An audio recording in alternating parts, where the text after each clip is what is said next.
ese Madrid wenu Milan omoji Coppa Italia ne krana one do beka se season ankoye Tijani Rangers edibi to so na Rangers say Coppa Italia no enya ade a eberi di mi Milan omo season ti jedi ombe jedi esi be minimum player ne jedi ese afi season no and sheda ankoye amfa ma AC Milan bobo ko no omo Coppa Italia ne kranya ade a eno ebe pepa omo ni wo ewo league ni mo a ye de ho nsam no ede ma ewo eye dwumade ne so boss so okay Milan legend aye friend no Vonimir Boban or say AC Milan mo president or say on Semfata ese or daso obomu or say urano club management onyade kra we Vonimir Boban and or say AC Milan president Paolo Scaroni or say urano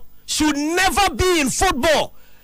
Nebuza say Boban na nsema kendi has a two house no say masa na mu kwan owura ne faso owura ne Milan boboko no enti mu anka sa chitafo centrofo kwan owura ne Milan yi na bia twam sa na ne ye no wasis Caroni wa bon papa wonya de enti no nkono de oni we a enka obe campaign ama owura no presidency no free so amani pafo from abesomo a we Vonimir Boban or AC Milan legend ono so nkomo a wodi giant ne anwumre eno no boss Coppa Italia final empanyin for the atuja said the urgent trophy in anwumre no or the 7 million euros and ekofie na the already second and I said the ebebuabo no when you 4 million euros eno monetary package da Coppa Italia no eso anwumre ya ye de ho nsam no de ma e dwumade ne so Madrid bo Mallorca anwumre na ebe surprise o se Madrid team him no yes mo first team players edupe mo ye fit unsa nam de betudwa say Madrid injury list no ade corner nim papa ema enra the Lucas Vasquez there and so the beka ho ye the Vinicius Junior de beka ho other players bebre e wa chia wo muntimi emobia ye say 10 players per and ye fit e Madrid first team ni man anwumre wo mo ekobom against Mallorca enti no be use Madrid blending kwada no any first team players no na omo etumi asiakan e de tia Mallorca na yes, maybe I was Spanish La Liga and he say, oh, can Madrid squad here cut 10 first team players? Kesu timi teba be 7 my prepare and say suspension ti one team man campaign for ever suspend the game no 7 available first team players say omo na ade omo badia and you say obasa obe violate mra da ho so the best selected players e the abo game e La Liga ni mo enti ne de Madrid e betumi de abonemo anke koye 7 enya dia en campaign for be ma game no abaso Mallorca and Madrid and I bomb and enumere ya de and so some de ma e dwumade no eso nyame ya atomo next week 21st May oko Basque region honoma San Mamé tournament any United and airborne boss asemasi asemasi yes oko Bilbao Cronimoa omo operating restaurant bars sports sport e bi wo ho so was e tot yes ni nyina e bi wo ho na ye say omo ebo na omo person omo de ensa agi okromu o na e say no e wo soro ama oko Bilbao a ye say owura ono consumers and users organization delegate ti omo tonuane di ne nsanom ne ade no omo okuo bi a ye obi odoma no yes akopa cho so sro mo a nka supporters bebreba Bilbao no nko mo ntete nsane so omo ntete nsane so yes boss is oko Bilbao a bia no ye ma one glass abitumi atua be say 20 euro tinka Ghana ha bia o de be 3 million ananya sa say 20 euro ai tinka bia yes ki your ma bubra no glass back wa unse glass na kese oh so bubra idea I said disposable cup na you form be you wa bombe sa yes but say crowd say hotels crowd o more increase I said 20 we know by 900%. obi a free UK eba spin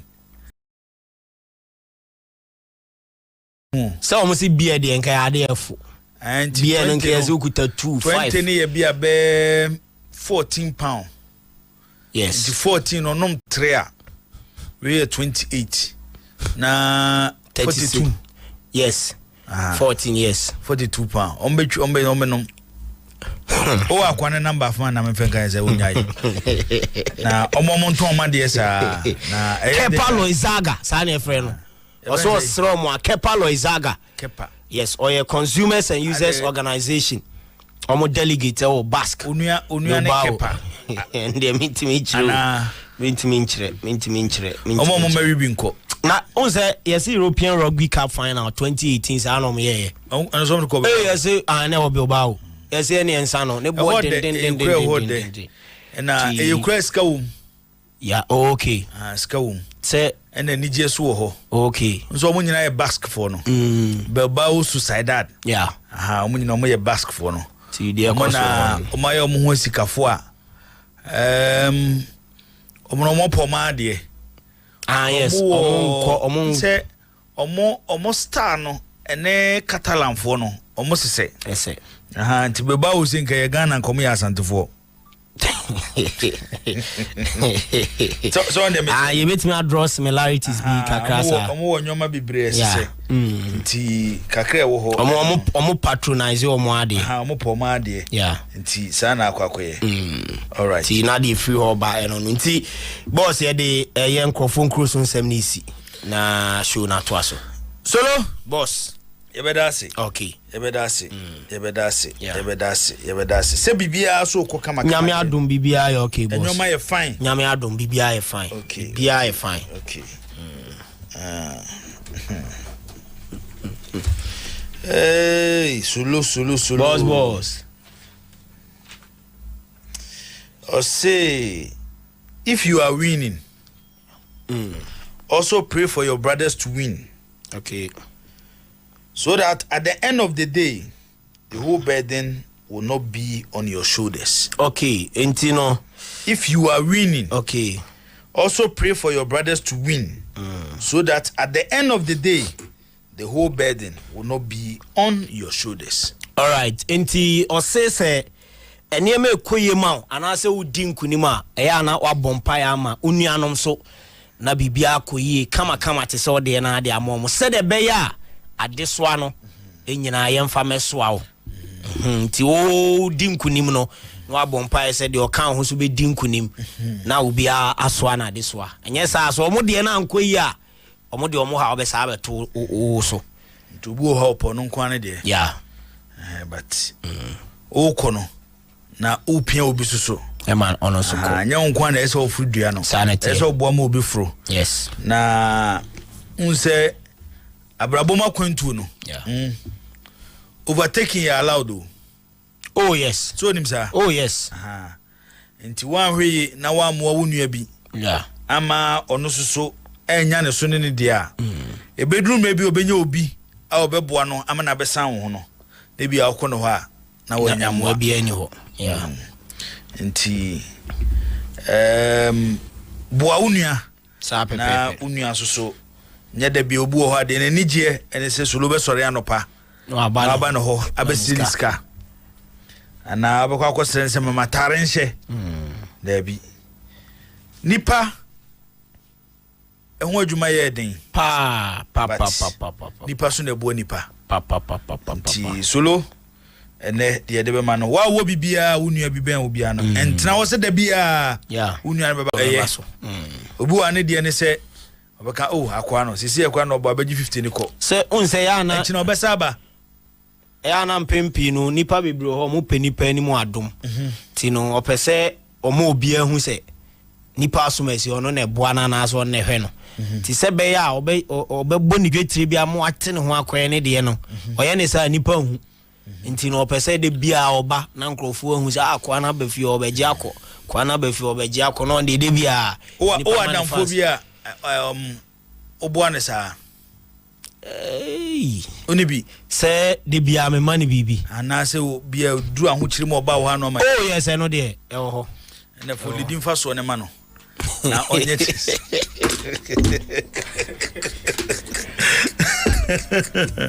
Cause you why you me nyare boss me nyare atino onte report no nyare oh and then me the better platform no so sir boss we be grow bi obi morning sir de ni pa be yesolo anoma yesolo we obi morning sir obi kra o mo de boa me obi nsa ho na akwase ma yi na pa ndero wa ye ho accounts ana pa na show no ana jowa mo so ye mo de ho at once na e jowa mo de ndi didi bonku ase o Eba cho solo say omo ehwe wo Facebook no. Okay. Omo the messages ba. Nti yeguso say nya technical problem kakra bi. Okay. Me hu say omo dimni ka free through ho. Obewura Facebook room ho. A che say omo ye ho adwuma. Starboy de che say bibie no obeka che na sase so obeti ase. Starboy me see ye Facebook no.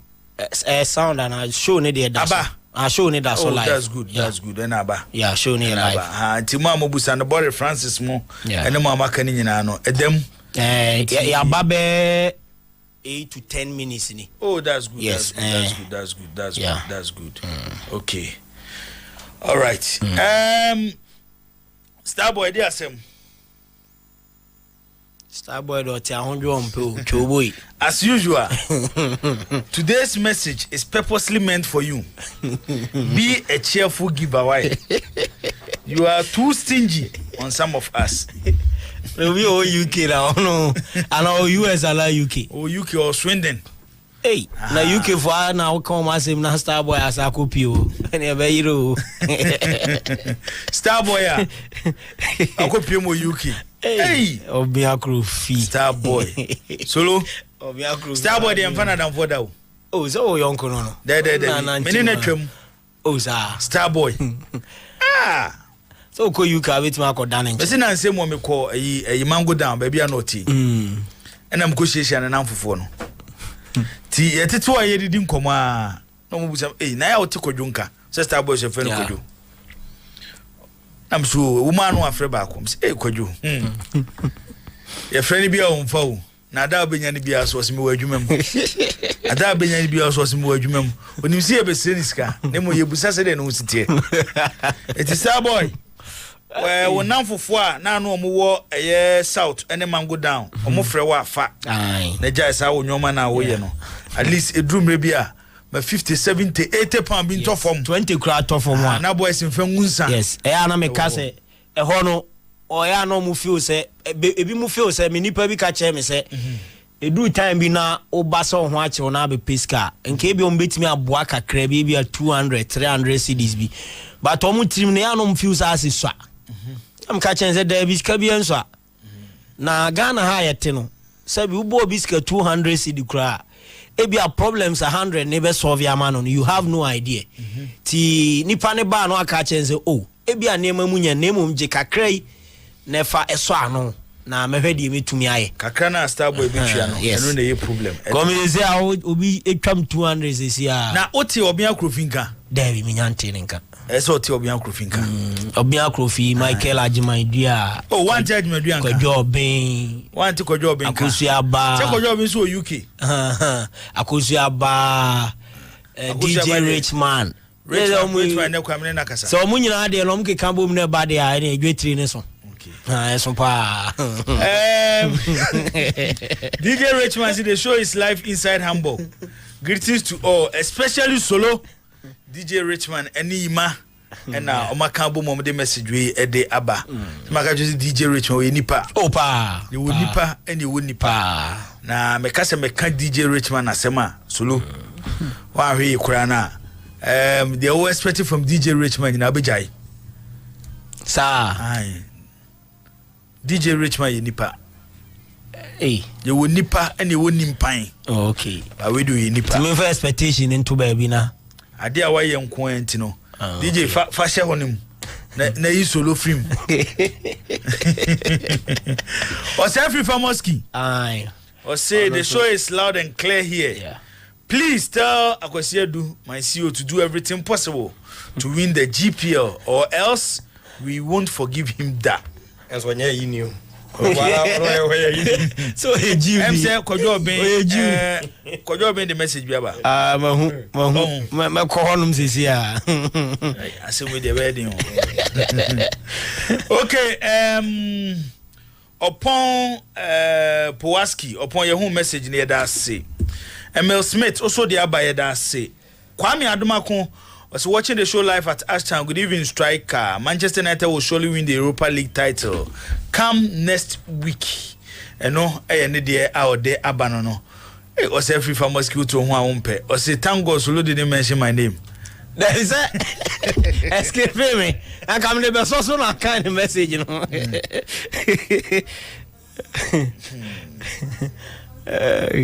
Yeah, some easy boss. Tino. Yanko yakangumna kakaka. Na message inti me stress any Tino nkana obi aya o mo amen kakra. E wo dey. So say the be ade so ameda kon so no. Nka won hye me dwetire kakra na. Tino so na se nyoma mu yo. Say wo kakra no am kakra hye mo. O na we ya wo di answer. Aya moamoa. Tino susu ni botom ye na. Oh yes. That as yet office e odidi nkomo bi ofrefi ankomo na e odidi no. Ara ma so ho kakra. Wane so le kwesi ada machi ko adwuma. Di Clementino. Na no me ko asori na. We so TV na muzo ate so na say hey. Asori penyi sa na kra so na first Bible reader o. You na sorry. Gesemani tawo so ka be bo shema sana. Ayere sa you Tino. Easy. Skills pa obwa. Onu kwa no. Na kati oji free 4 places. Yeah. Oh sir. Be you can say. We him 3. Be you. Unim 3. It's mo 3 no. Me ni mo yerepa. Ana me nim Abbey. And the Obama sundown watch. Dr. Caesar. Hey, Dr. Caesar. Yes. Lila Energy Tea. Say official no. And one of the one and number. Yes, of course, support. I feel support. Also call Yachi Defina. The one way Abusum so yanke kan waka tuamu na kan ko be 30,000 Ghana. Oh, me hwe na no me hwe ja na me na na 2,000. I say wa. Okay. I feel fast of your boss when you say Oscar, so what boss now form. Hey, everybody. Well, can say the answer. So Obuasi time there. Say no our time. Obuasi time the Tino di hu. Obiya use Tino de shabu shabu. Obuasi the di hu. I say you call Obuasi. Na won mo ko si yafi. Say skills awo ye nyina. Already ya bia.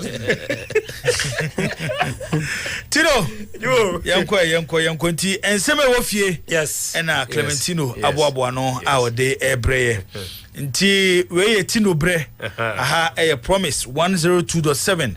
Program near live on your TV, Promise TV, live on Facebook, Promise Radio 102.7, and AFUT on radio 102.7. There's a messages, bra. A brand new song said, "Dane de yeno nebe kasimedu ama nabo yeno say be line no na amam force do madwenkyere abeka enkomo a yedi kan edi ewofia. Ye besa mo bibia kwa babiem ni asa do bibia se so do ofidie ato Promise 102.7. Promise. Welcome. 102.7 FM. Awia yewram awo krobia Kumase Asante Kotoko. Ya ka cho se no. Ensam de air trend de ensantwofo eka. Yewie pa de supporters a munya akonya enkasa de monsomo ka no. Eno ene didin kan e de emamo. Na unim say yumanim sam ebra Kotoko.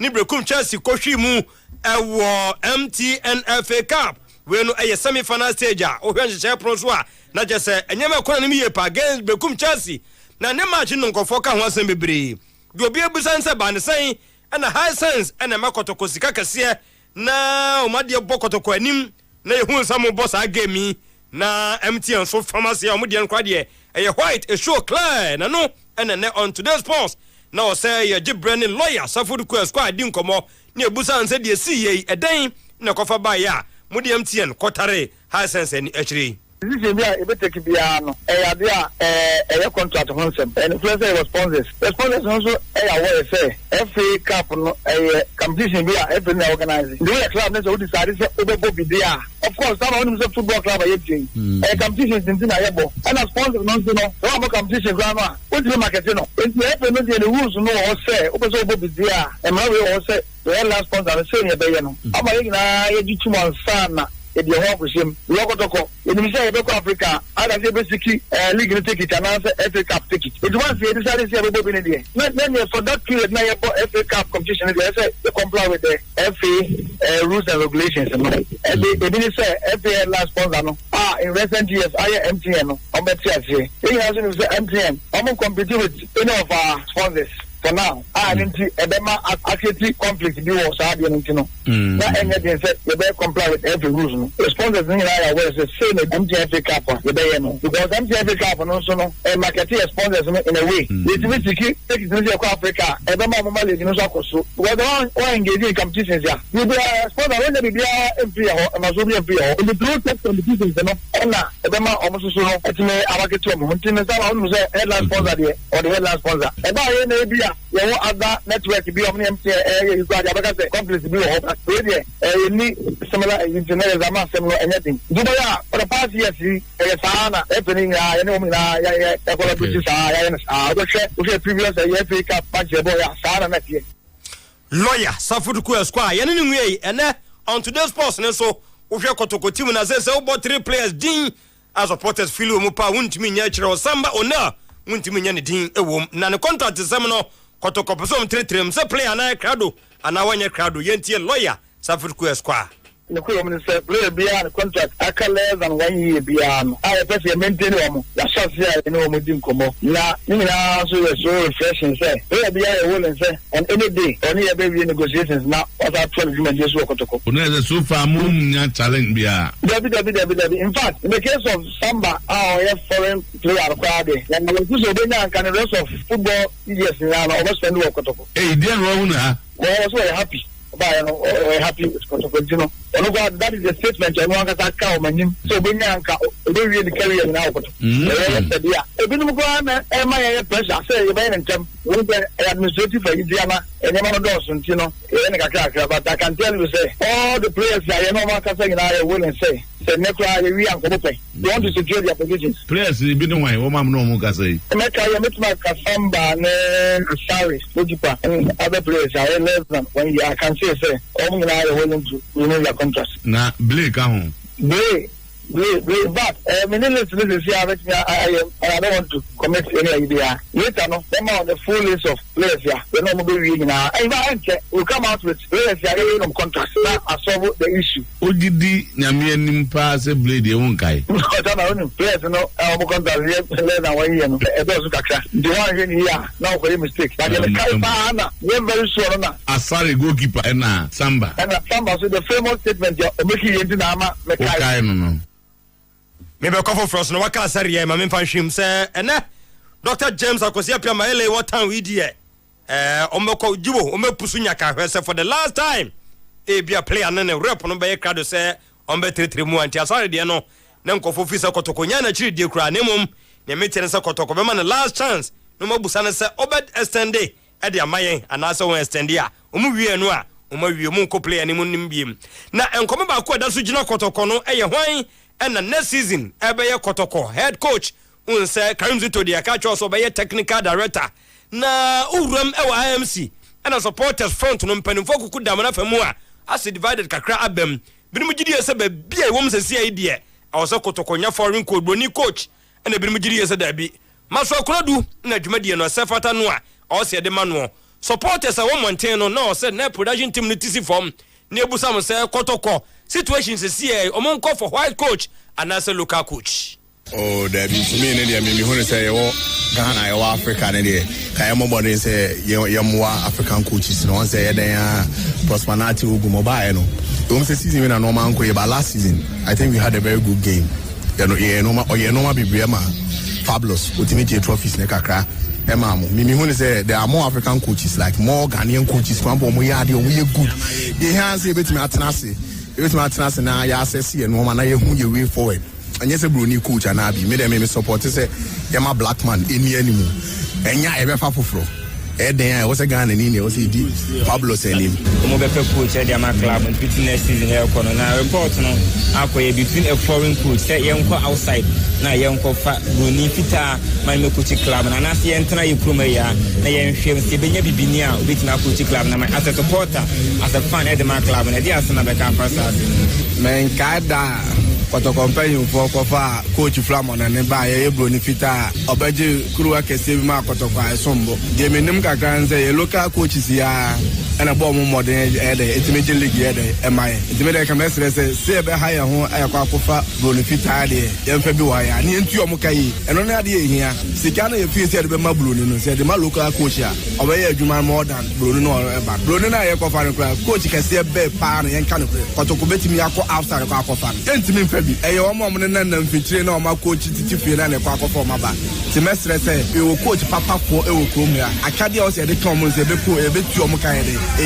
Yenya se kwa kofu before Friday ebeba no emwa they say kotokoya ya muka waso when ya bela when na mo ye interview timi I condemn timi first ye di akire na ya de hu se o kohwe kotokwa o kwa o de ni je na ko se pesi kra boboli obi a o kokra wunya ni je bi a kohwe bolo nti se tell mu ka jako and say kotokwa ba fa coach yo because press be na ogana press ne ba ya na matonton ma fitim so kohwe bolo kwa na so hwe mlofo ne de no a e se adije bi ani and the JBA him say what the Kotokachi we say me hwem from ball omo bo say the omo stadium city omo stadium na de Kotokwa ball sa stadium ko ani bi that's who the omo yetimi any stadium ani ba bia no say one on the bonus and you say Kotokwa dey free mu timi say Kotokwa ba fa broni coach o ba fa bibi ni coach any JBA ni timu num say the ho about to team say cross stadium for ball and you fa broni coach o ba fa bibi ni coach ya dey that doing Kotokwa subi because that you hu the Kotokwa aye fast on the Champions League bi asa na no free ono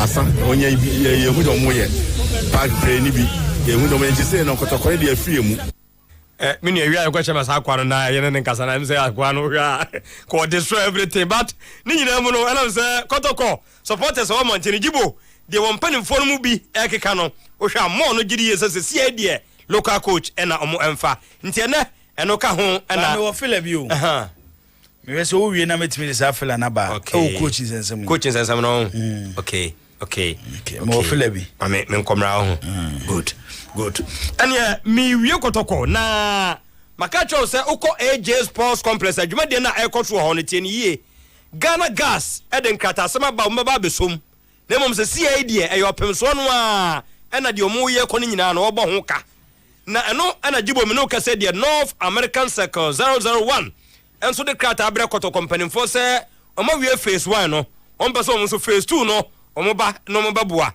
na Kotoko company for krata na de atum eno ena North American Circle 001 e ka chomu nuan mu nyina mu America wo se obi amwa no mu nyina nka homom na phase 2 no omu nyina amfo mu nshem se de beye na Kotoko betuma fa ntampa afra e wo AJ Sports Complex a omo say together we can make a difference na still ni nyina no omu gidi se omu betuma ye amenatumi ayefenti awie wo tie nka North American Circle 001 and krata na mo de ba npanifo asom na emom akase omunya first kamai ye mfansi su dua sa kakra maye afi no mo nso ede krata na ba npanifo agi atumu ase de medical can still wopemso no a ebo na de ho kan kakra Ghana Gas beba ti North America fo iba mo amaka nyina no mo so betumi aba na project no matimi aba besom amanyema etumi aye kama min komanim na me mfa kakra ento aso ewo ensanfufrom na me kobrekum Chelsea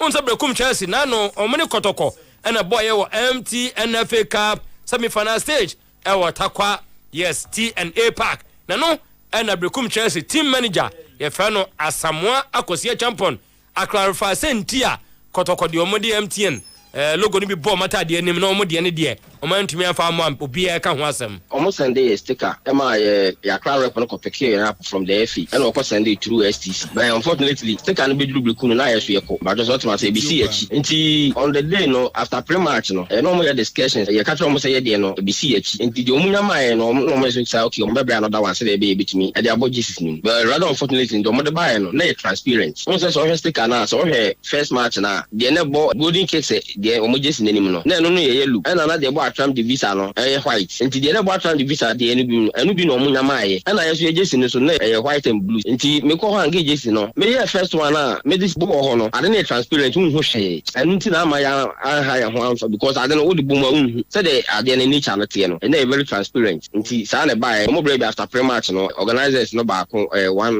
Maxwell and then omo kasa no omo de brave nti me na me take delivery of it me na me je ba me de call dressing room na me de boy Jesus ni no hu hwe because of the nature of na ade no transparent nti na hu enu nti na ma ya mfa mu ya je se bomu kra na kene komo ayi din ke se de yi dia because nya dia obi hu mo report to the organizers ni say mo de bomu anye we nti na mo mfa mu actually komo je bia nkoso sa de sa time no afi na na ka game no kra be start nti na say na attention ni na o game ni so because ya hang just ni bia video people no ba o be fa coverage no na ye koyo wo me na game na ba be start nti ama obi adwene mi say because na attention ni na o game ni so kotoko de match no diem afei na production team no e ko brekum Chelsea and the team manager Asamoah Kosia champion ono so ache sentia omudie on the day omantimi amfa omudie amo omujesi no enim yenko Lions kakra na yentie Bashir Hayford na ogusu kasa wose ba bia wokokochi bia no aba se ono maja adwumadie no e bia wadwene ba yo so mapam wo mo as experience he is no emu bi no na say o walk away bia you ma kwa be menya na ma so me ma mo kwa na won sack me because ade o be sack man na ya de but na ya de nti ba se me fi wa na bia me an me fi o enya ade obi no be say Ghana for should open their eyes and see experience and experiment no choose back if they like experience fine if they like experiment fine obi already experiment o be ya check and so when you experience because as the onya result no kakaka no be experience experience already when you need that so he knows what he's doing. Yanko August na hemfu ye league ba bia ye bo adrei eno hemfu say yanka no kre pa nkyere ye ho na no kre de o ka kire ho ye ye o matches ni bebre ho agibo compromise nko an ye de ye no kre nkyere ho matches bebre compromise I will say you who say sanet you can always see on the surface of it especially when the season is almost about ending let's be clear in our doings our thinking look the question e okay, I have reference I am Chomuka. Everybody can go outside. Oh, okay, you're going to I'm not saying that because of that, every for any of us, I'm going to because we been for that long, and I said, Munchianaka, Haji, Papa and Biswa, Benyana, it's now, 1 minute, one more under 20 and no Egypt, free me, our quarter final stage. Now, say, Unyabre, na Okahwasam Ekakra, no say, other players, Nibo Horn Moa. Among so you bet me edo mo ababe program progression no and here bi won kura na you bet do ma call later blasters other players are in there you bet me end the stadium okay now continue to train them up and then possibly infuse them into the blasters qualifying the progression is the transition. I think we've lost our way in terms of the transition. Where is how to football strike here? It didn't go work. Where is he now? Because all of a sudden he's not part of the equation again. All of a sudden a free is not a good player because he plays in Switzerland. But this Cancer, we always talk about Samoan, but they do not know more or share more goals, not Black Stars. Most of us don't regard that country, in this case, Dubai. But that phase of his career was when he scored more goals for the national team than any other team he had played for. So we Ghanaians, we are quick to say, we are about ball Turkey ball at the same. We are about ball Caesar put the ball better in the ball. And all of a sudden that player becomes a bad player. It is the national team. When you have picked well in terms of your selection, that's all we are most sure. That player will not be a bad player. But if you look at where he's playing alone now, you might go and select somebody or both in this Abiana on the Daniel. Augustine ahemfo na Motene Nkano na former Steven amankona wom awbrekum Chelsea yan Chelsea okọ South Africa club on din ene Amazulu FC awuram ene Chelsea mpanimfo edin koma club no demand $100,000 and sanon be just Steven amankona amana ko South Africa Amazulu a omaja no amana kwa in other news ehwa no na chese omuchiremu dia se bibia no etimi eboka dia dia san on fee no betima pocket $20,000 na chese monthly eno nso kufu 7,000 omudi ahye ne botom month bia no so etimi agea wey ene nkomo kakra ekoso between Bekum Chelsea ene Amazulu FC was South Africa was Steven amankona ho na yahwese de nhyehyɛ no ebesi akoso ho minko nations mra na me mewie Onabu Kofi Adams eso na Nations FC anopa no ena mu hu se yes Emmanuel ano di kaunya na mamia okay mu hwe se ye nya kra na wo de agibo de abepie mu ne se sade na Emmanuel no tro ekotu Facebook no empanifo decide se omuni Nations FC players ni nyina eba be ye meeting no maka twom se yesremo we de agibo sa na ekọ ebia na obi fufuro bi wa adwen bi se daachi bia no wo ko hye go na wakwa kopeje na tade ani mama no abekere no sanse we nyame na ye na dom ene e man 500 Ghana cedis on titi scan 5 million and to many players near meeting no ma church ro mo se de Jibo ezo mo ye hu meeting ai se de mra ne sitie unso bu ha wonim Jibo mra no ase ofiso metima ye guest bia NCD anko mo nye meeting enza se asem ma ya mana asem obi ma wa ya mana chin se de ntino Jibo aso pass wo bube betra se be bube ni nti betra se betia bonko dia onya otino de din tuba boss ebe ni ebu ni say asema wachia ye man di onyunu but Jibo roje yako ama wo chako wo si asem ne dey asema wachia ye man di onyunu na se di oni awo o say I don't want mistake o say dey che ma chi o ya jo say dio any awo ti say asema wachia ye man di onyunu na se di oni awo asema wachia ye man di onyunu aye fa no no a that's it why so that's it okay so look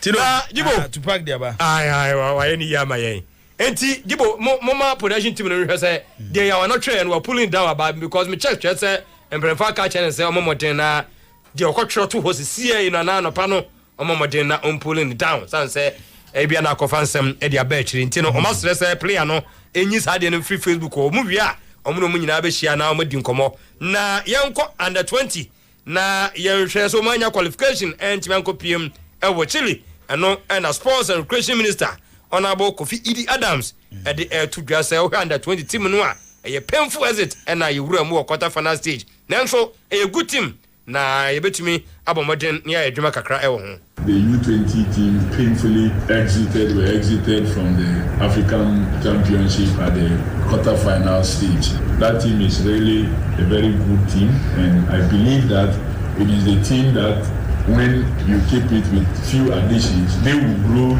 to become the under-23 that will be participating in the Olympics competition to be hosted again by, I think, United States of America. And when that time comes, I believe football and many other sports will do us some good. Jibo, nti yenyina eno so ho na ene anwumrei yemfa de aka nyina no ema timu no na de atudwai more amfa emeto aso. Okay, Clementino, the darling boy, you better was say. And that's what I crowd coaching no. Okay. That's how the end Suzito bet me at try and coach now. Yes, and upon me can story and also won't be Jibo.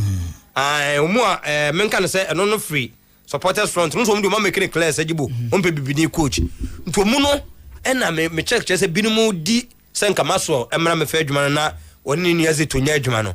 Ti se maso de na mo kan de o masrem panimfo se komoma Zito and Twaso, and we are there back why are there Pajibo? They are not dear in free. Okay, in free man, crapper. Kojo being the message Biaba, Namanene Yardney. What's it say?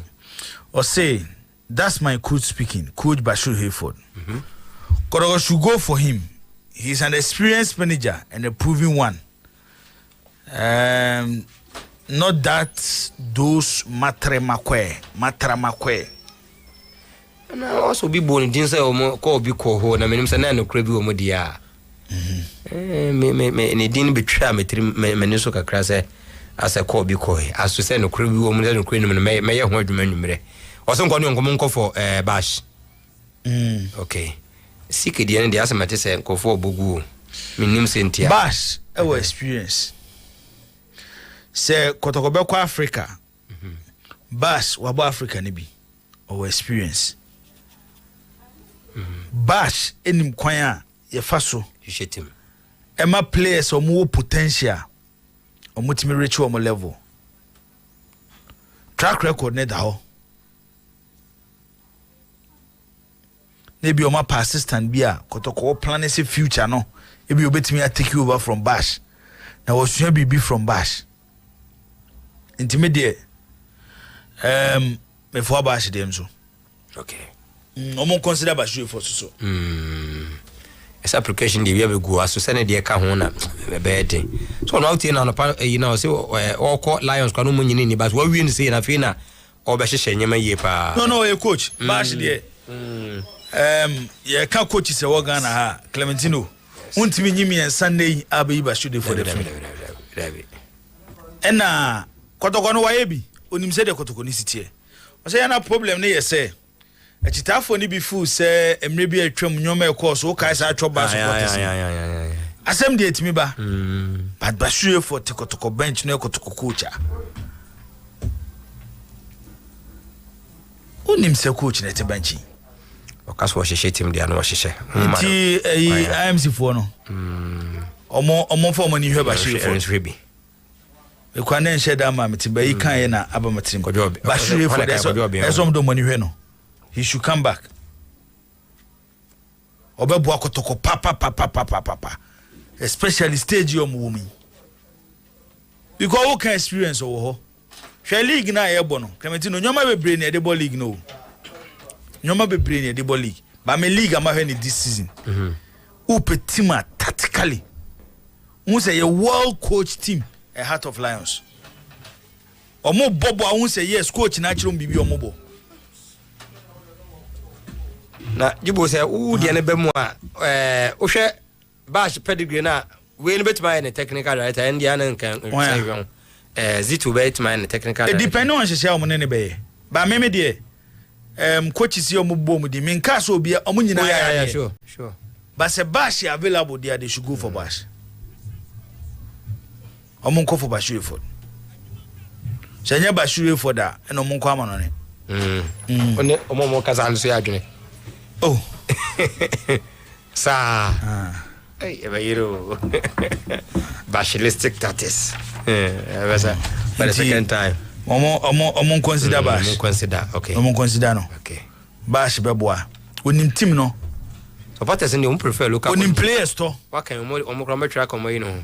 Bash nim players to. Na de entity so nkra na ye no. Odi akukuduro mo dumbe wuro na de hekwan fa so birthday sa bekwin muti ya e chere ho so de mu wuro mu a oye fa inkum ko fa bekwin ya to anu hai Kotoko nya akwafo so mfa so pa e Bashuye for time Francisco Fi na be na ko yalo no yes ko yalo already Ghana coaches ne bebre ko na yaro wo muti mo o ba matra chere bijibo ko mo nyusu no mo nyusu no ne no kre o hye sa ankure ya no e no do se for experience be tuam mfimfini ho o no command mfimfini ho already bon so ofe eno no ba o ye interview se bon wa ma stadium tema wa hwe motor tennis no na bon ya pon me kai ko to no Olympics game because we share 5-0 o se bon no ye be bon 40 minutes wa ma no ye wie already ampa 40 minutes na kaza kasa ojibo yo zailu kasa Bashuye for there enye onye coach kitwo yeah sure nti omon consider coach Bashuye for so okay matter omon consider no meeting wo ne ne kire ya nti meeting no omon kono omon fa Bashuye for don kan azaki to say ko sibedu na enra Mayele aba yeah Mayele fa Bashuye for kan fa ne kan for wiki bedu enra okay nti na kwesi apia na say the information kwa chance ya say oh the sia So boss no on akwesi nkomo no on the special assistant different we dey me dem dey adwuma investigation na me ye nti ko we dey so we dey kwesi o ti kwesi on kwesi bia na ye so details be sound to exchange fast captain kwesi ko wa exchange of hands to partner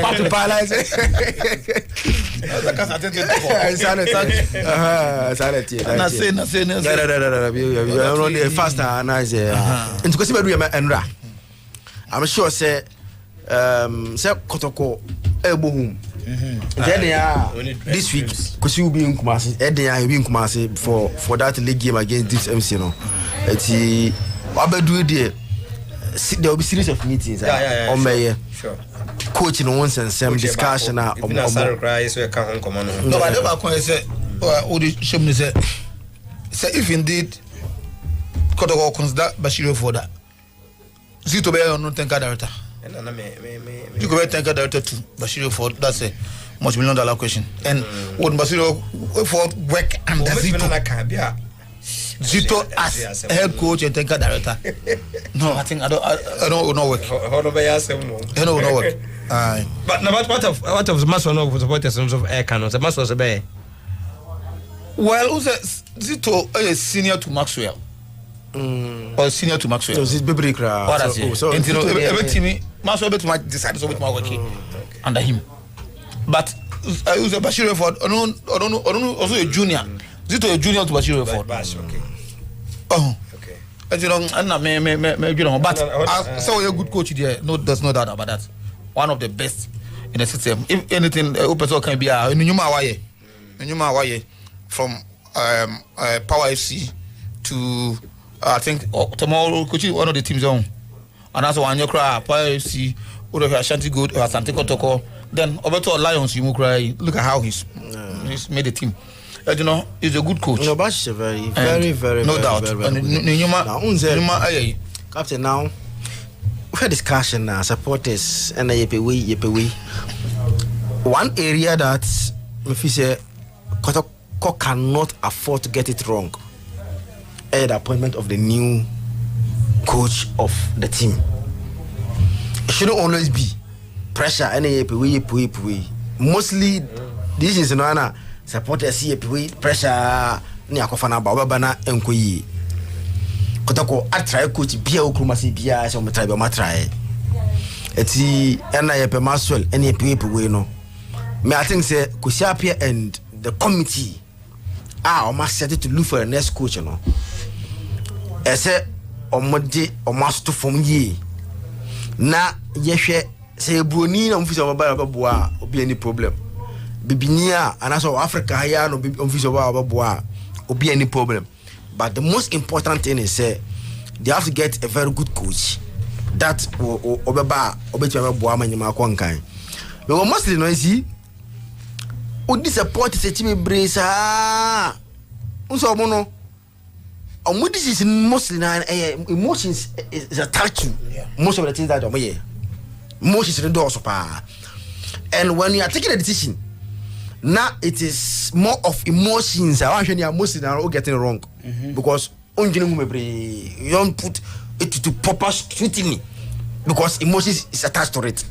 And the thing is, the committee led by Kusiapia. Kusiapia is a very well established coach. Olimde. And again, because it shouldn't always be about the legends as them. Mount Far legends, it should be who is competent enough to coach a team. And then we coach it, team no, we watch some team leader, and away there be. They should look for the best. So Chroma say, I don't visit any year. You see, there are a lot of good coaches elsewhere performing now. I would $5,000, $6,000, $7,000. Oh no. He on your platform not to excel.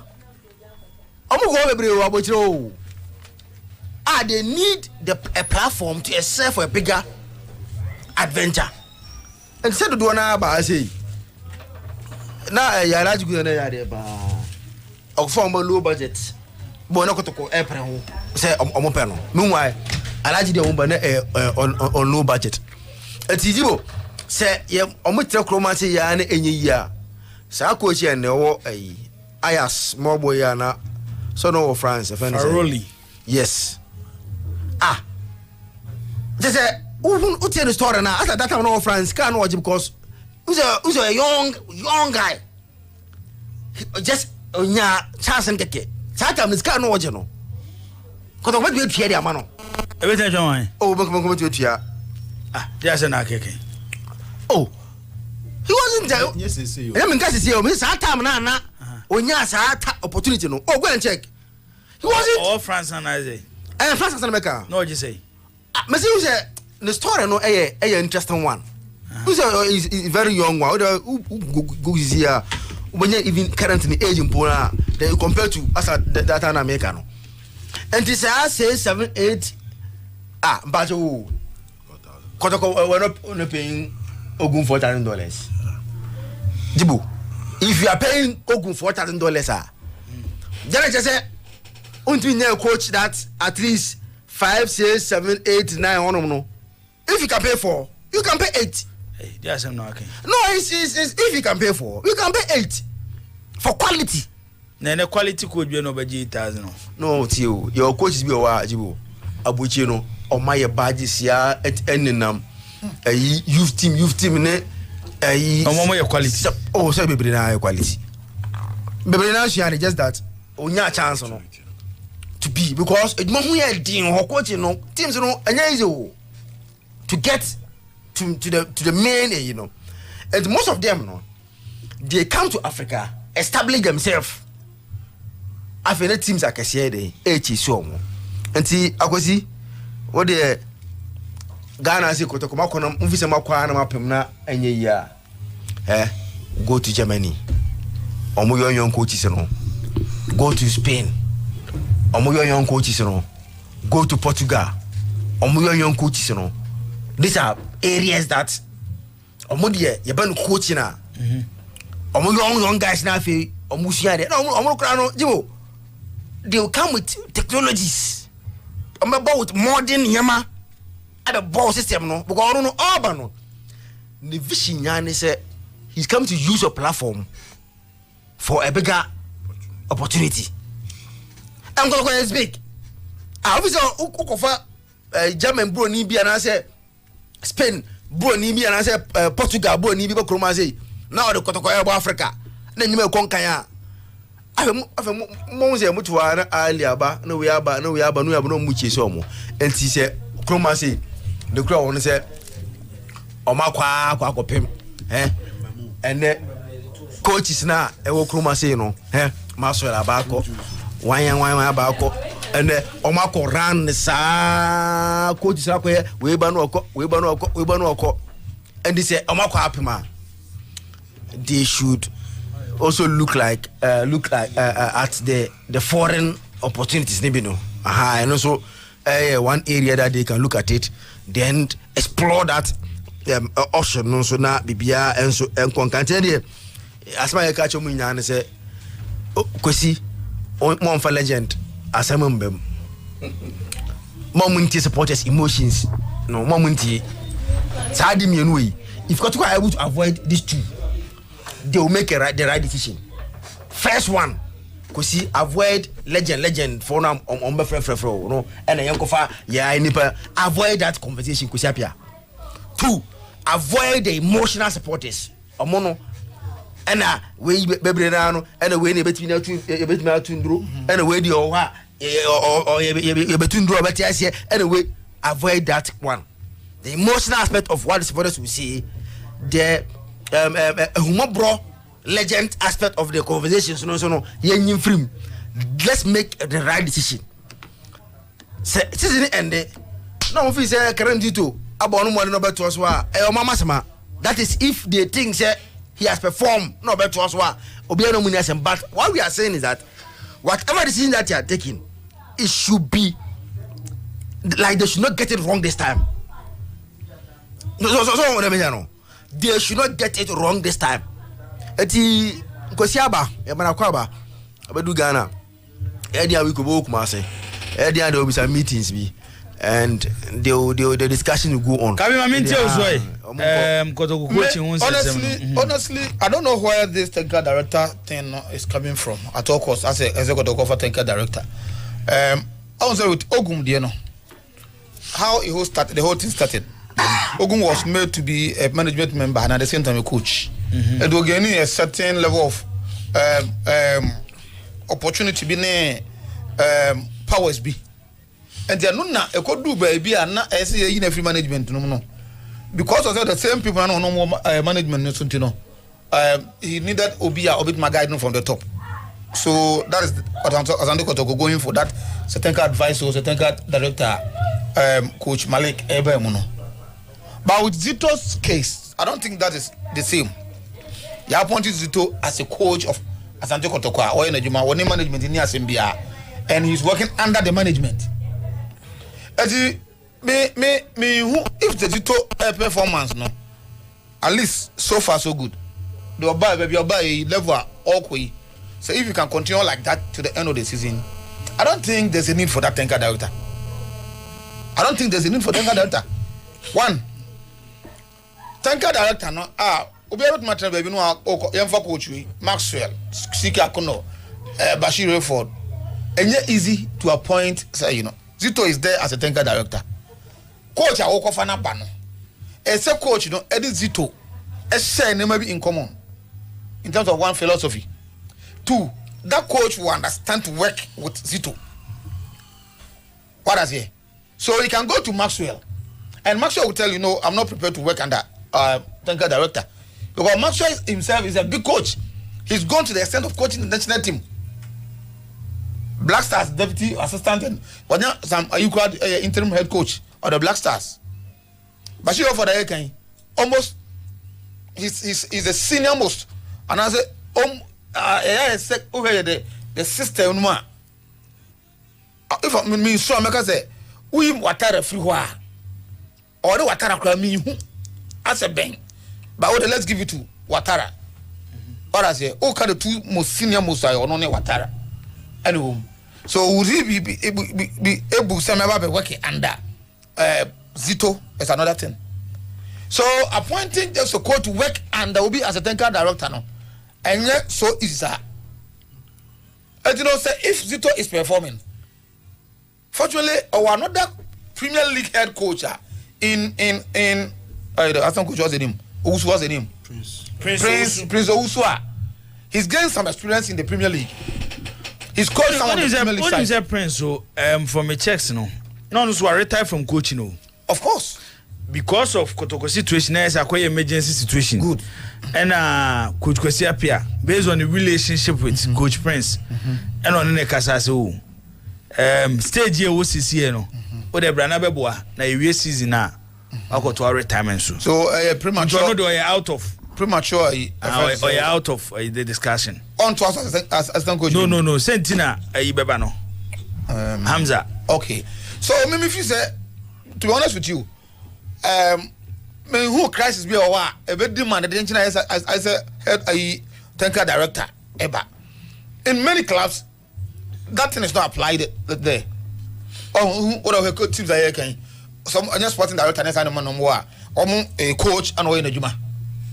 So if Zito will sit down with him again, no more from the end of the season, as a free said the modern bonus were near, he should be made to continue as a head coach. Now I'm on train. May not support a big as no. Also voice power support a big. I'm not for the maybe. But if you're talking about winning the league, they are most of the time because you need some financial muscle, financial strength to keep them for some time. Don't buy short time no more. But so Brony coach or what? There are some fundamentals we are that thing you wouldn't even deprive them of. They would give it to you. You see the point? And you know, I think that they should allow the system to go the way I go. So far, Zito buy, you know, in 3 or 4 matches, right? I think he's cruising on, winning one league match or draw with Hasselhoff in Accra, FA Cup, game against Chelsea. So I think it's on course. As you mean that tanker director at 7 tanker director no. In many cases no. Yeah, na ekoye coach over men fans say Zito no wa. Obia in many cases what are younger than Zito. That are also performing well. You cannot go and pick any other person behind Fanema. So if they have that trust in Hamza, so 2 Hamzas no. They are talking about that 2 Hamzas no. For me be working under him not or no working as a head coach cum tanker director. I think that would be good. So they shouldn't be in the rush. And someone take that decision no. What I mean disagree with Zach in say legend, not a legend, not a good. So what about that one? I didn't say on case emotional say and legend I be a man supporters more pressure I am far away because of a legend is my man. Oh, say I dey back I work to supporters ni bi.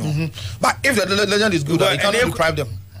Oh fine, but on say captain nyame enim no kure ni baby am tintia me coaches bu am tu omudin a and I don't know the direction of the club to say baby on somebody team ne ko ebi wo ha me fu se kotoko asan mo that's true in ya some do money show obi I don't be na make again because honestly I'm struggling to see if we say Marshall I be prepared to work as a coach that as to technical director it's another stronger the obon fan try say your bobodino no but there's more to that. So if Zito is performing at least he's changed omo mentality. At least the last 3 games the attitude to which the approach games our mentality has changed. I watch Asante Kotoko and if you watch their body language against the Shins FC now hopes were lost. Hopes were lost. You could clearly see from the tanker men, from the supporters, the management, and they were thinking of saying, "Anyway, also be able to now know if you say, okay, say that anyway, they were not considering themselves as, but with just 2 matches. I said they are in the race. I said, oh, it's not lost. They are doing well in the FA Cup. And maybe they should think about Zito and consider him say he can do the job. He should be there. So bad. Discussions we know. Jibo Abba system no pa. Now, and I know pa me Juma. I think say be 20 minutes before Zamba, I was on a conversation with a former coach. And I discuss a Kotoko job ya. Na Zamba kwa ni pane kan board. And how any ya board are conducting I'm now a typical Kumasi person, but Asante Koroko Ejuma you boni din kra na chese e chitafo no kra pe wa o kan asem no krabo. He was expressing how at the end because he felt that they are not questioning the intelligence of Bodu, but they are questioning his behavior and how reacting towards Kotoko. No say one to turn in your may Jibo one to turn in your may Adam for down to turn in your may because we any nyen your ma we conversation with you and get two chama among Kobabe for Juman. Because why is that about Hamza Dia? Everybody seems to be okay with Hamza. Have you heard some Hamza so more has? But what the objections around Hamza? No, say a board assistant. Yes. What the Hamza objections? This will be kinda Hamza. There be people are even asking questions. Hamza no bada bang. You was what steady. People are asking pan or bada bang. It's all because we extended the contract with my Vision FC till the end of the season. And as a Vision, so no, Jibo agragro Monday you. Oh, on matches no bubo home no. So meant me to turn your may net fast was and bit me a I say meet me aba. And Tina say, Washema movie. But people are okay with him. But why not board? Say Australian your may because they say the house of folk door no. Captain the measures when him say house door no matter who board side. the number of times supporters now raise board or raise kubia na mpanifo abuabu. So if the house door na yatum na kotko doors yatumwa, these are the two big clubs for Ghana ha. And I say league na ebon can yepe coach I say some league no more trophy pa anka bodu ka ho. Yeah. 1 league title, 2 FA Cup. Yes. Or what trophies ka ho. Anka we can come on the bar and be team for trophy be dingo. But she said it was a far to oh. And you cannot be a Kumasi person. Or be expected to say okay, Jina Fark no so kick out say good, but the reactions were overboard. They overboard. Buano. Let's wish him all the best. Now let's come to the conversation. Baby, I would know you are doing. Coaches Nibi Oha. The second coming of Ogum, the second coming of Maswa Kunadu. I say can you be when it comes to second coming, the third coming, come on.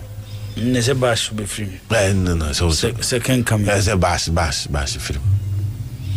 That's a bash film. Bash or Baba technical director. The host is Zito way. And then Zito Nkazito your head coach. End of story. Na bash. Na say bash. Ultimate coach out of Lance no atranse be 70 minutes. Na near J na bench. So as you say do training near J. Na kotko adwuma no pressure ni mu nche out of Lance. Kotko adwuma no pressure wo mu nche out of Lance. The Lions no he has the ability to relax for near J to control affairs. Nti on be technical director. Now streamline the Kotoko team from head to town to the last bottom, including the youth team. That's it to Nyajuman. If he is coming there, that would be the best option. But so no bench we are press conference. I press conference on Yebi. Near Jane. Lots of questions now. And you say, on no one will run a retirement. You need that energy. You need that, when it comes to handling of club football. First, there is a coach in the national team. No, the national team because club football no a very stressful, very demanding. In Tibash, I think say technical director position. Or story now the buy on how the Kotoko technical team was formed to manage things till the end of the season. And now my man focusing to be an uncle for Trenton because the technical team of Asante Korokono. It was formed in such a way, say, we mu koyempe bi animanimi ya no mo fa yewie season no. And animanimi ya me ankofo obi akeke yem form mo ya pabne. Let's go in for people who can get the job done. And to him say, I think that's a quiet story will happen. Nanka Zito badada. Zito was already coming. Before say Ogum Pamoneba. And the mom / interim head coach no e kan. And even at some point, even Prince Owusu, no, Coach Prince Owusu. Now at some point, they wanted to make Prince Owusu the main head coach. Senka Hamza Beba. They will say Hamza at the end of the year. Come on, Prince Owusu a main head coach. Coach Karim Zito as the technical director. Hamza as the assistant to end the season. But also Hamza at the end, Sunday, Nenum Eddie come Monday, Eddie Kuremu Tuesday na appointment by and still na honey ko and I'm reforming the whole conversation. And they need to get one as soon as possible. Captain open a no one yardre say we see because they know say at the end of the season, the structure need to change. And a structure no best won't check. Because if you delay the appointment of a coach and in delaying the organization of your technical team, what that means is that you cannot get active when it comes to the transfer market. Though the amount picking this season, the transfer market in the first, no. Our coach Obana be pay some no. Oh, your position where a club no say massa. You hear be that. The emotional market no mun say obi there based on the technical know-how of the people available. And so if Coach Karim Zito is a technical director, Coach Akwesi Appiah is a head coach, you cannot tell me that those two, when it comes to Yebia, who's a left back, your problem. Zito, any boy is not training, who's a left back, your problem. One Ababe catch is your left back, your problem. So that institutionalized way of doing transfer will be part of their discussion this season. But the whole issue is they need to get one as soon as possible. Master Kunodu Sika Kono Jibo nkom de omunyina to nchen beboa media no maso CK munyina maso out CK out ono mu fom nyina to nchen Listen, come on, Kaba, over end of story. Foreign. Is it a conversation foreign coach in G League? No, of course, and yes, Anity. Obi bet me ajibi. She shani and Tiasi and quite fast to tell your master. How we relate to them, no, and the air of fast as seven baboons are the betchen, no time the bag, no call. But when the institution is well built, near design, yeah, some of those things, no. Because if you find yourself in the midst of Abia Zito, coach akwesi apia. Nebia and you can't foreign now. And you na ebro new Africa continent you can get Jibo a coach be Abia of free South Africa. Coach be Abia of free Nigeria. Coach be Abia of free Senegal. Who can be very good to come and change things for us. And you na kofa Bruni ankasa. Because Africa continent, you are equally good coaches. As a would now trash shimwa, wait me up per coach be a or develop team be Rwanda, or develop team be or Ethiopia. Very, very good coach. Ebi on want to say associating himself with Kotoko, which is a big club in Africa continent. Ebe boostuni CV. You can get that. Okay. So it all comes back to carefully selecting the right person. Locally, I think most of them never second coming. Common. My issue has to do with the second coming. Yehuma Sokunedu, he won the league in his first time. The second time Obaye in a movie, Coach Ogum, similar story. And clearly he has not been working for the coaches who are Omokonomba. So they should take their time, go outside Ghana, because Ghana had it there. They say Kasim Bengo is on top of a year. I can't say Baby and Go Stars, Nations. Coach from Paul Manson for Baby and Go Stars. Jibo, coach from Paul Manson about Kope. Yeah. You will see. Okay. I'm on Kobe for front. Obed, me say about na yako the last run and Sunny Ameti for bre na omosu etimi abem na omosu adwenche omodi ababe camp program no ho. Sofo Apostle Dynamic. Sofo yobi a on fire program yi eni agro. Sofo ne yere Leticia. Esi omoto TV achi denden a omo ehwe program no. Sofo na me nkoso enhirawo ene umpai boa wo de eta yachi. Zach, Amitiwe, ehina be fabium last round. Dibo, Zakito. Wa unipa award Monza. Oh, the Monza? Award Monza. No ohwe program no na se menka nche wo se ne bra ne yere Oceano. Se ne yere e fa no Mrs. Rukaya Musa. Mrs. Rukaya Musa oyo djuma wo Asono Maso. Yes, government hospital. Asono Maso say eye road ya. Okay. Anti o say ono oyo djuma government hospital na nekunu e wo so magazine. Awana de buy. Oh, enya wal. Demonza. How quick how they are production mama mo twa bibia si ani no. Oh, say order buy na me. And mama bisa questions. Order buy me for. The way I will see and see and buy. Oh, there be order buy. To why ho adwuma che. Na me the mom say. Zach. Jibo.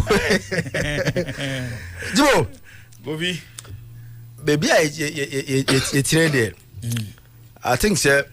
If I was the message be by you. Oh, sir. Also, Chiamunina. Oh, so. Now, say Kofi Adams is gradually becoming the spokesperson of the FA on the comments about under 20 elimination from African Youth Championship. Na Kofi Adams, I think sir. The problem.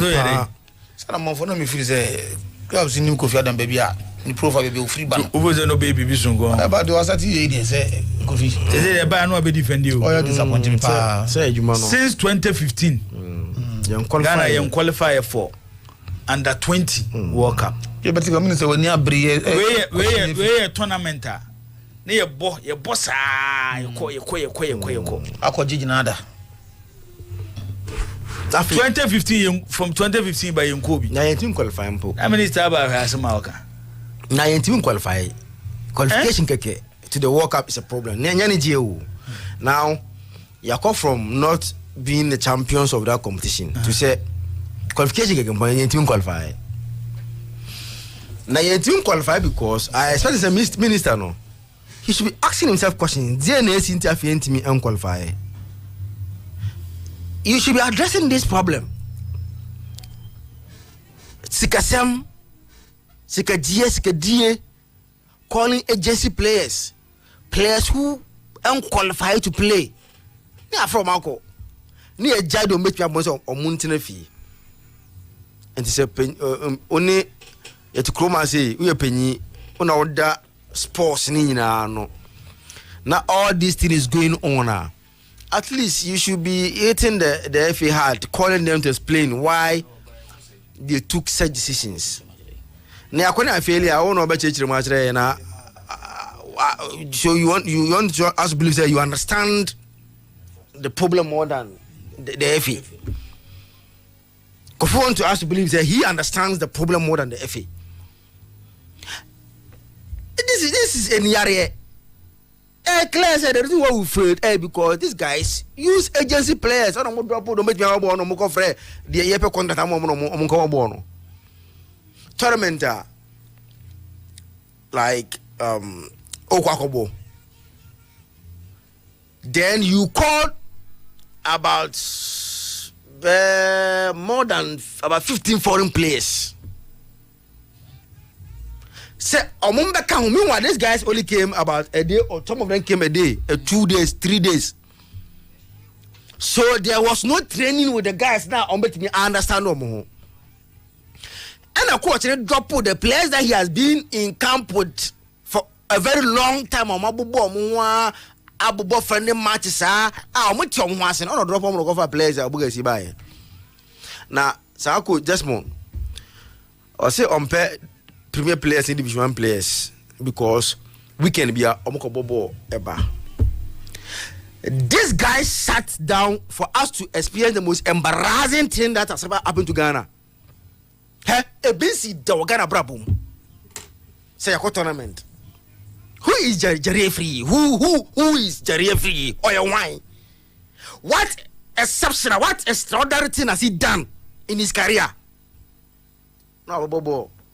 Oba Egypt na wo na fly ko Spain na ko bo ade chana yes ya no ebs dawo 1994 o ka abedi pelasam abedi Tony Eboa o ya di bia wo bo yeah ka say ma I don't want meat but I mean look at the pedigree Jerry who is he na you to me by Clementino ma wa bi so no ka finalist no but I didn't see me maybe I want.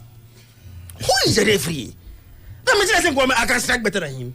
Oh Debbie massa I can strike better than him. I can strike better than him. Oh Asema can wait and strike better. No, I just need 1 man training. I just need 1 man training because I have a better movement. I have better control. I can pass better. Assembly na esi and I think you take a decision be favor Ghana. Say again to Ghana. Ba body onimbo. And the age group ni there were prove so nimbo. Na oba e wanya hwe enti no nfa so ne say. Say onimbo ni team na so ba na 20 na 20 na see a ball a boy you Accra Sports Stadium. He was the best player. A ball no Ligoni. All African games. Asma e Kenya ni say. Osa a member of the senior national team of Blaster. Onye the hype around that boy no. Ghana say yeah.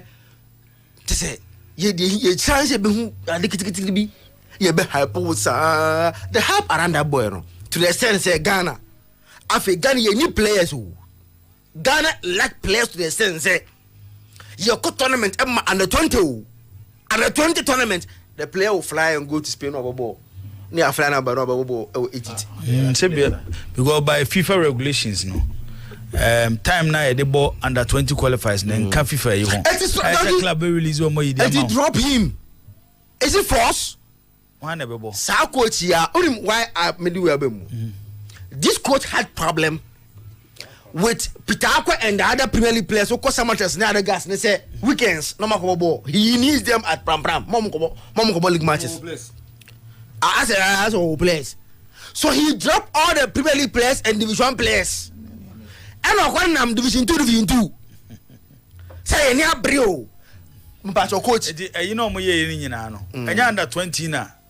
Na say mo free Division 1 players. Mo free Division 2. Na free Premier League. To mo wie ni nyina no. No bezo mo che say foreign players no mama just for mo qualify that. Mo qualify that. Don't go tournament no. Anyway, honorable. If you have all this information, now one hour defending FFOE. You should be reprimanding them for bringing this embarrassment onto us. So what could take such a wag decision? I did problem when you have. I feel I want to obey your so and at the end. Daniel, my prem person Nidiaba. Okay, 2001 qualifies to Argentina 2001. Africa neighbor no Ethiopia. Okay, Steven Tete. Has. Yeah. So no boko. That time has bo Africa ne. To bebo obo Ethiopia. No bebo has there no. No sa bebo. When you blast some no go. And some qualify. No under 20. Sa sama ma yan kan wo. Ono qualify ko e. E no asem ni ho. But we want to me that's the end asem no. Oba no fa team if you think say obet me aye because see team chemistry very key. Boys now more pram training and you drop all of them. Just 3 days of tournament. Now the foreign players are back. Omoni boys in border. Omonya sheda. Say they should come and play in the tournament. You struggle. Where they are, open your problem. Eti Kroma said there, honorable. Ama uncle for one uncle for no omonya happy with you, omonya happy because captain is a comrade. So, but captain Crown, I say officer the honorable you know.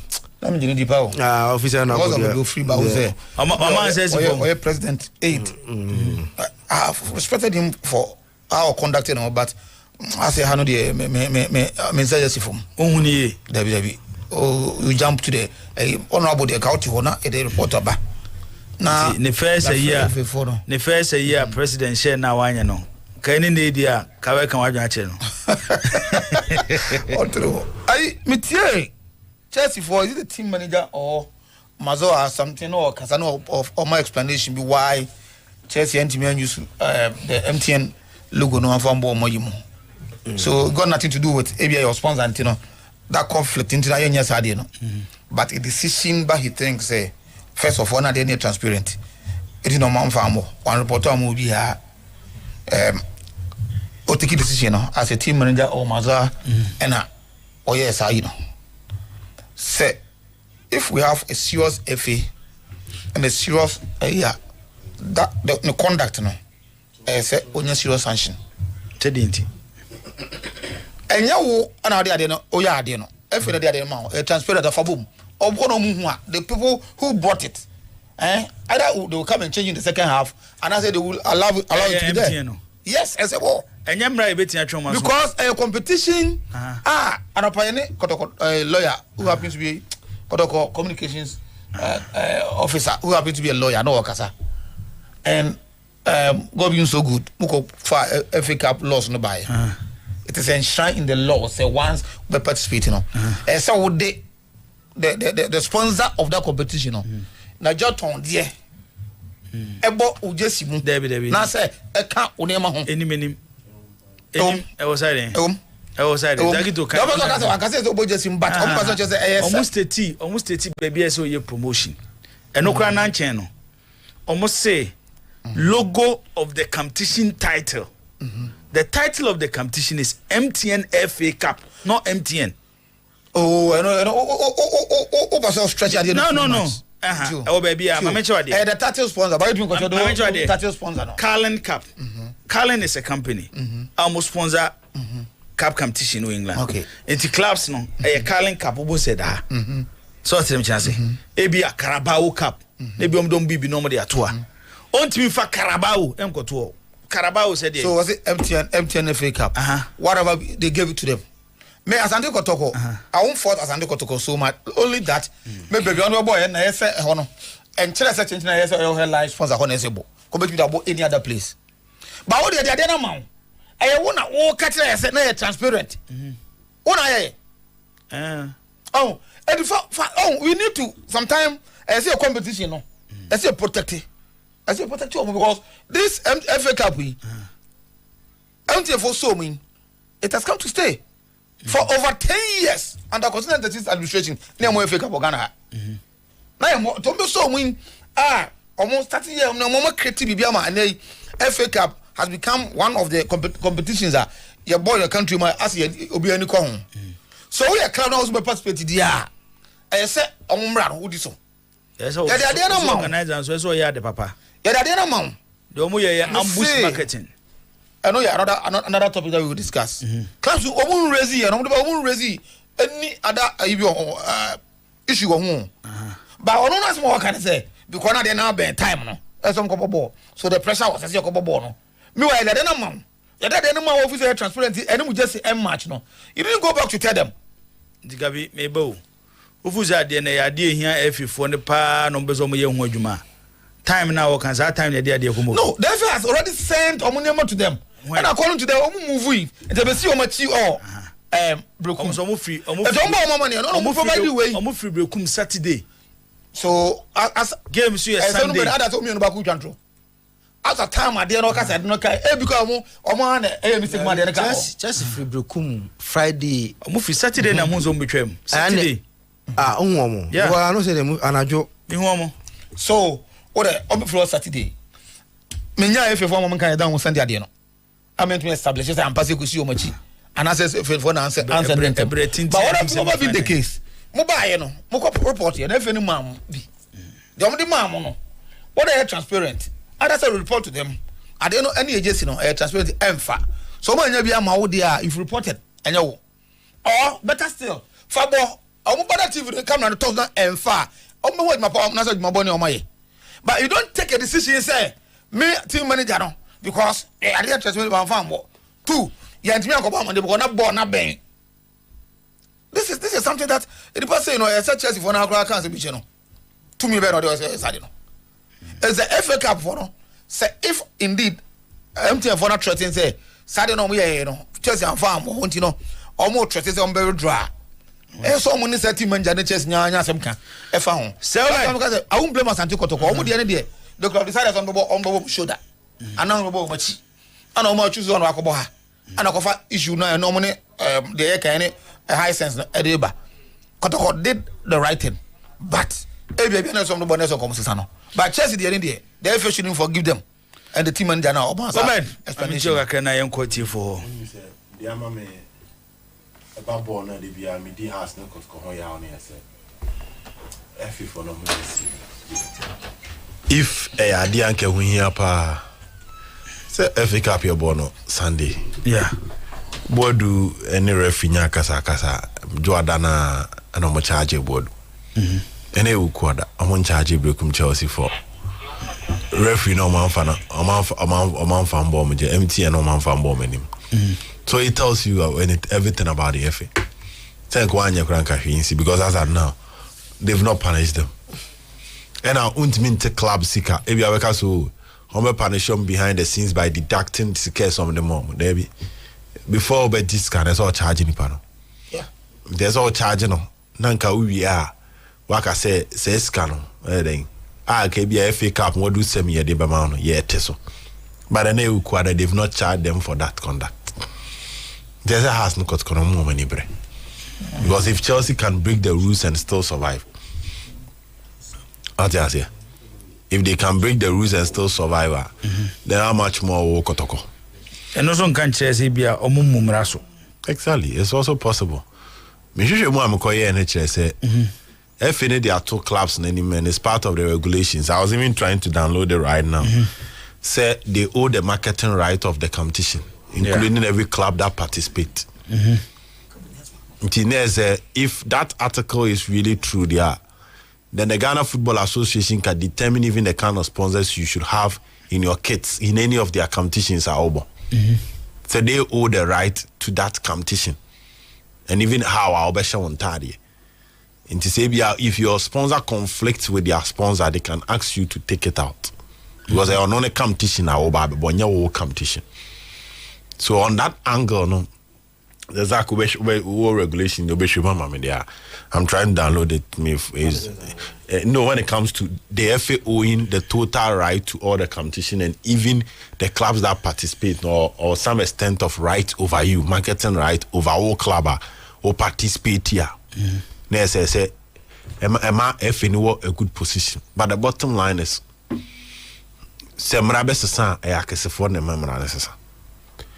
season we I'm really watching how to focus on Asante Kotoko. Kate the Ababetuja said they are getting a new TV sponsorship. That's why it's our interview, no. So we are all hoping that next season you be a sponsorship for the league. When it comes to media coverage, this Kabeba. Two has ne Kotoko we any odote interview or say any form of sponsor be a Beba league in Mubiano. Almost supporters na sponsor and be ride on. They will meet the FA and demand for a larger share, including TV. No? And as I said, no could die after see a poly we started see a league. Yem pese a besa akoye ye jinan krani mu to style of management. Season yeah, that partnership between us and Kotoko must be back on to push for everything that they demand or they deserve. Especially when it comes to the financial aspect of the game. Window be close, who players are asked Kotoko. Say local team, Kotoko player home, and a house bar player home. Locally, on many clubs, or mutimi triama, or botomutimi makakra. I've seen conversations. Club, agents or mutiapa, ako player home. Born, Kotoko, no born higher than that. The price of motor players the market can has near different. Inti say almost we drew sika some na be more metimi keep players near yet say na no panier ka samba contract extension. Somebody's salary is now around $2,000. Edu. That's my currently. Yes. Inti say extend the because say. You extend the and the crazy dollar no. Eba from crazy do 12.5 no say no. Even if it's 12.5 12.5 times 2,000. And you're not talking around 25,000 Ghana cedis a month for one player. And to say, Sama Akuma 9, or Sama Akuma watching team one. His car obo. Whilst Uber Kobe be known only the 1,000, 1,005. I quite him cross word to cry 2,000. Now, the best Casemua almost the entire season in the match. Captain, almost an entire season. Samatex won the league last season. You can count the number of times, start times. It could be more summer boys who could trouble, but if it was not Haas, if it was not Kotoko, or they no Muji League na or your coronation, how many of their matches no showing? But Kumasi Omujine Musa until Kotoko last game on the before bar, Omujina could go summer boy or main trust are born. That is how big the two clubs are. Ain't there some more many bre? Among Kambum near year season now. Among striking on those aspects. No more pushy F, you know. Among pushy F, you know, for them to do the right thing. When Kotoko has decided, said, league name put two security measures, they are not playing. You know. The FA needed to conform to that to some extent. Ask the Kotoko some more many bring country F and say start season na sponsorship papa be any ho omon bo. Efiri be who's the sponsorship na share bon samanum krobo akuyaba untimi obed me say Tibo sa as no Kotoko say be start season you need sponsorship papa any headline sponsor league ni we are not participating na they will go and find one 0536161070201941941461 obetin afre na waba eye dwumadie no eso Agito zide ekwano no ti yankola no so na yenkonkodi enkomo ewo ahoma no so one ofrefo a odi kan udi baabi akasa Fernando wasemato aso good evening no azana ando nyame adom na oso ya bia do bako na de me de pass na nyaw e big joe me kasa fi e yoso oh okay ka me ba o tan ka me ba de chia me be to sia sia ne Mr. Uba bana o me to mai ya papa enye eda next time oba bia wo beba no mama wa yi masutire na say mesmet mi atwon because come on work as na kwa me ba okra betia wo so be ka na ampa makai too much baby after much na akwa na no man ka na ha ke mba chomati kaka ko na kana se ya trempo info omunya botre na omunpe ko kitapa e ma ye seji so no bitin be mana omun famano na kin no se le fi da pa kuma so no maka nya sam ketwa o yetine faka free ab mas de rebo so ni na se aka tu an afa we here di the trempo info nene ai Mr. Kennedy nyan nene na wa ha ya to saka so ha ya wa number ko o 1 na mi organizer okay all right so ni mana omunpa ompe coach papa mai ya da se yento aso wudi be bia ka se free na do asma to aso